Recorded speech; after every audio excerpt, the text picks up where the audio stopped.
আমার হাতে দেখতে পারতেছেন 3টা ড্রেস। আরেকটা দেখাইছি পিঙ্ক কালার, এটা সেম পিঙ্ক, জাস্ট কালারটা একটু ভিন্ন। ওটা গোলাপি কালার ছিল, এটা পেস্ট কালার, ঠিক আছে। আর এটা হচ্ছে একদম সুরমা কালার একটা ড্রেস, অনেক সুন্দর আনকমন কালার। যারা একটু স্ট্যান্ডার্ড কালার খুঁজতেছেন তারা নিতে পারেন। আর এটা হচ্ছে একদম হলুদ কালার, তার সাথে আছে পিঙ্কের মধ্যে আছে কি কালার, গোল্ডেন কালার। আমি আগে এই কালারটা খুলে দেখাই আপনাদেরকে। দেখেন এই কালারটা, এখানে ড্রেসটা মারাত্মক সুন্দর, ঠিক আছে। এই দেখেন ড্রেসটা কতটা সুন্দর, আপনাদেরকে না দেখলে বুঝবেন না। এইগুলো কিন্তু মাত্র 600 টাকা করে আমার পেজে পেয়ে যাবেন। এই দেখেন ড্রেসটা কতটা সুন্দর, মাশাআল্লাহ। এই হচ্ছে ড্রেসের ফ্রন্ট পার্টটা, ঠিক আছে, দেখেন কতটা সুন্দর।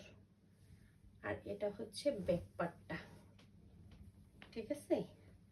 আর এটা যখন এইভাবে, আর হাতার কাপড় নিচে দেওয়া আছে, প্যান্টের কাপড় আলাদা দেওয়া আছে একদম 2.5 গজ, ঠিক আছে। এই ড্রেসটা আমার খুব পছন্দ হইতেছে। যখনই খুলতেছে আর ভালো লাগতেছে, মনে মনে ভাবতেছে আমি নিয়ে নিই। এগুলো কিন্তু আপনাদের ইচ্ছা হলে 4টাও নিতে পারেন, 5টাও নিতে পারেন। একসাথে যখন 5টা 6টা বোনেরা বা ভাবিরা ম্যাচিং করে পরবেন, এই ড্রেসগুলো অনেক ভালো লাগবে দেখতে। দেখেন এই ড্রেসগুলো মাত্র 600 টাকা করে। যাদের লাগবে স্ক্রিনে থাকা নাম্বারে যোগাযোগ করবেন, ইমো হোয়াটসঅ্যাপে মেসেজ দিবেন, হয়তোবা ইনবক্সে যোগাযোগ করবেন, ঠিক আছে। যাদের লাগবে আবারও বলতেছি মাত্র 600 টাকা এই ড্রেসগুলো।